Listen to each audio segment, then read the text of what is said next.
यहाँ पर संपाति बैठा था। संतों ने श्राप दे दिया था, सीता जी को देख आइए ठीक से।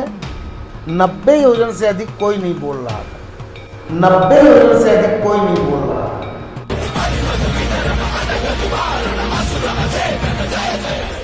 नमस्कार, राम वन गमन पथ पर आधारित इस संवाद श्रृंखला में आपका पुनः स्वागत है। हमारे साथ है इस पुस्तक के लेखक doctor Ram Gopal Soni. Doctor Soni IFS के सीनियर अधिकारी रहे हैं, इसके साथ ही सर इतिहासकार, लेखक, साहित्यकार भी रहे हैं। डॉक्टर सोनी, अब तक की संवाद श्रृंखला में हमने देखा कि हनुमान जी जामवंत और अंगद के साथ समुद्र के किनारे बैठे हैं। जब ये निर्णय हो रहा था कि लंका की खोज कौन करेगा, लंका में माता है इस बात का तो पता चल गया, पर लंका वास्तविकता में जाएगा कौन, ये निर्णय कैसे लिया गया और हनुमान जी को ही क्यों चुना गया इस कार्य के लिए? बड़ा सुंदर और रहस्ययुक्त प्रश्न है। देखिए, जब सुग्रीव ने, यद्यपि ये तो पता था कि दक्षिण दिशा में लेके गया है और रावण ले गया है, लेकिन चारों दिशाओं में दूत भेजे गए। 4 भाग में कटक बटाया गया बानर भालुओं का, और चारों दिशाओं कहीं भी वो रख सकता है। लेकिन जब दक्षिण दिशा में चूँकि खास बात थी, पता था कि रावण लेके गया है, तो इसलिए दक्षिण दिशा में बहुत ही योग और सुयोग व्यक्ति चयन किया गया। यानी कि युवराज थे अंगद, जामवंत, हनुमान, नल, नील और ऐसे वानर समूह युद्धपथ चुने गए जो अधिक योग्य थे उनके समझ से।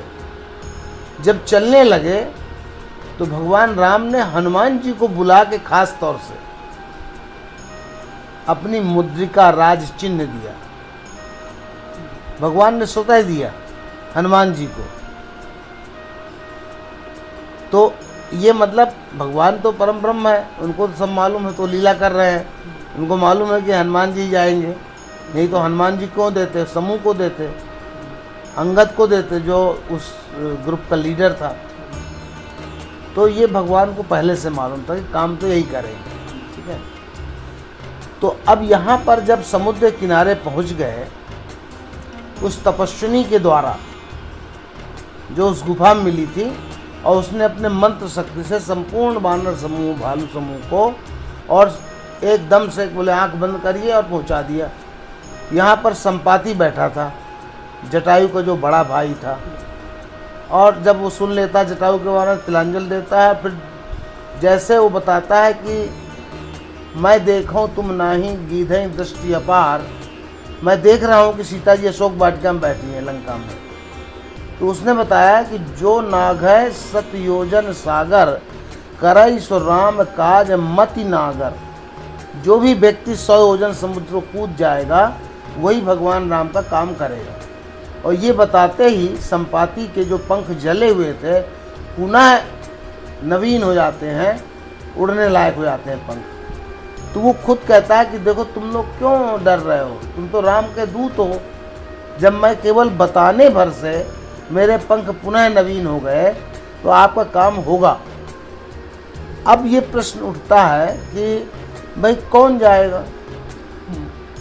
तो अब ये बात तो कह भाई कितना कूद सकते हो, तो उसने बोला 20 योजन, किसी ने 30 योजन, किसी ने 40 योजन, किसी ने 60 योजन, 90 योजन से अधिक कोई नहीं बोल रहा था। तो अंगद ने कहा, अंगद कहाई जाऊं मैं पारा और जिये संशय कछ फिरती बारा। अंगद ने कहा मैं जा सकता हूँ 100 योजन, लेकिन लौटने में संशय है मुझे। तो जामवंत जो सबसे वरिष्ठ थे उन्होंने कहा कि हम नायक को क्यों भेजें, और भी लोग हैं जाएंगे, कि मैं पठई सब ही कर नायक, भाई राजा को तो नहीं भेजा जाता। तो फिर इसके बाद जामवंत हनुमान जी की तरफ देखते हैं जो चुपचाप बैठे हुए थे, वो कुछ नहीं बोल रहे थे, हम कितना नागे, कोई बात नहीं किया उन्होंने। तो जामवंत ने हनुमान जी को देखा और कहा कि कहा रीछपति सुन हनुमाना, का चुप साधि रहे बलवाना। हे बलवान, आप क्यों चुप्पी ठाले हुए हो, आप क्यों नहीं बोलते। तो हनुमान जी का ये कहना है, भाई हमारे पास तो अपना कुछ है ही नहीं बल, हम तो जिसके बल पे हैं उसका बल है, हम अपना बल क्या बताएं।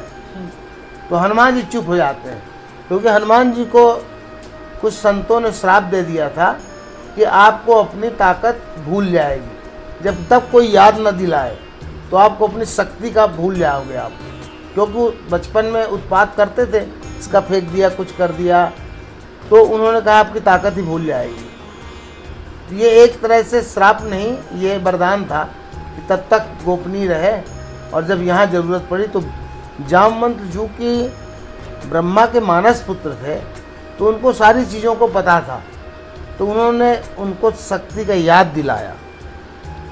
पवन तनय बल पवन समाना, बुद्धि विवेक विज्ञान निधाना। जामवंत जी कहते हैं कि हे पवन पुत्र, आपके पास तो पवन देव के बराबर बल है, उसी तरह उठ सकते हो, उसी तरह बुद्धि है, विवेक है, विज्ञान है के निधान हो। कवन सुकारज काज कठिन जग माही, जो नहीं होई तात तुम पाही। ऐसा संसार में कोई काम नहीं है जो आप नहीं कर सको। और राम काज लगी तब अवतारा, और सुनते ही भयउ पर्वताकारा।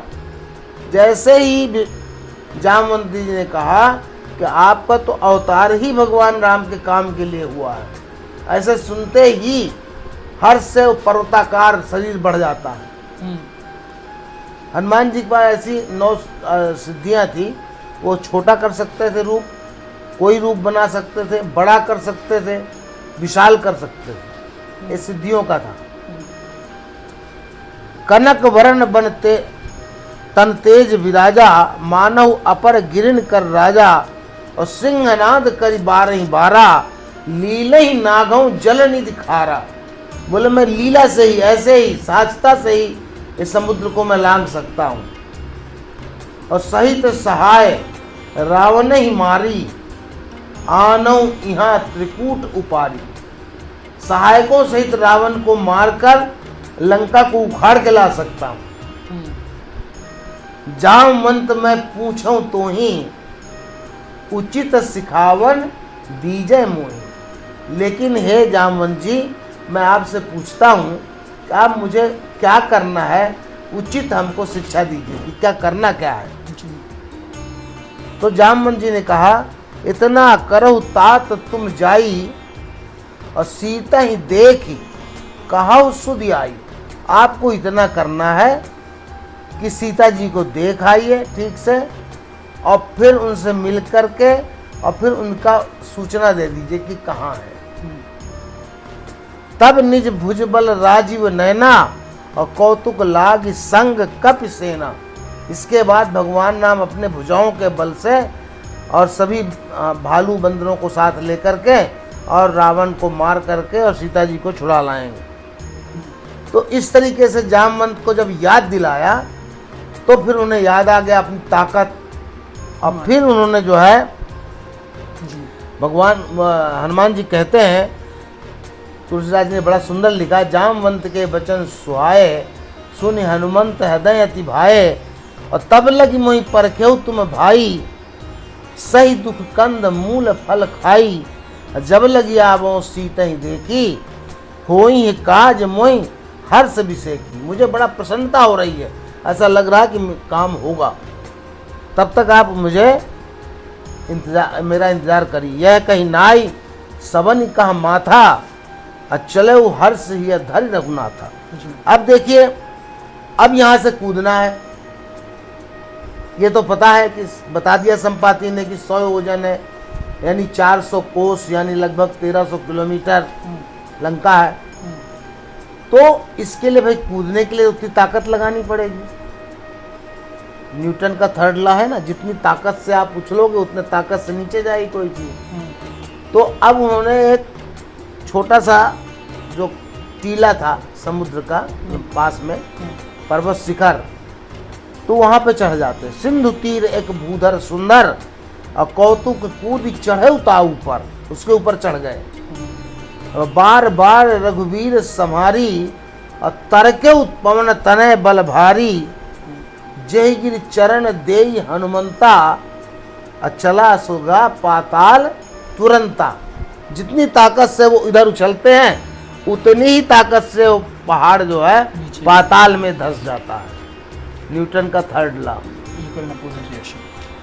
जिम अमोघ रघुपति कर बाना, और तेही भांति चला हनुमाना।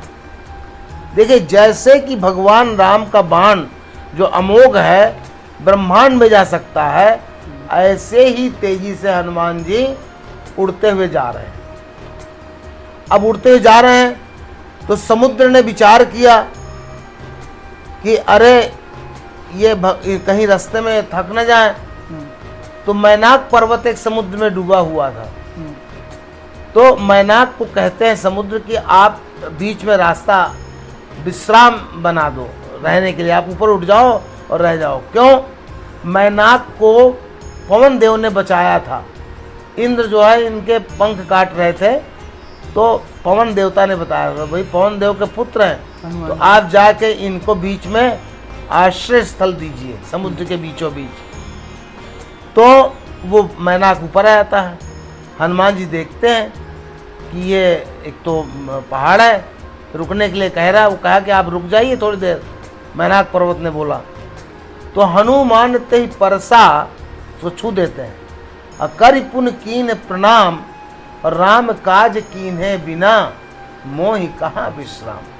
हनुमान जी का ये इतना सुंदर वाक्य है, दिव्य वाक्य है। हर मैनेजमेंट एंगल में बीच में रुकने का नहीं है, काम को समाप्त करके रुकना है। तब तक न थकना है न उत्साह में कमी होना है। और हनुमान जी ने आदर पूर्वक उसको स्पर्श किया कि जब तक मैं राम का काम नहीं करूंगा मुझे विश्राम नहीं करना। तो इसके बाद आगे चलते हैं। अब जब कोई अच्छा काम करने जाता है तो परीक्षा भी होती है, परीक्षा अच्छे के लिए भी होती है। तो देवताओं को लगा कि अरे रावण की लंका में जाके ये कर लेगा काम कि नहीं कर लेगा। तो उन्होंने मतलब सर्पों की माता सुरसा को भेजते हैं कि जाके तुम परीक्षा करो। देवता भेजते हैं। देवता भेजते हैं।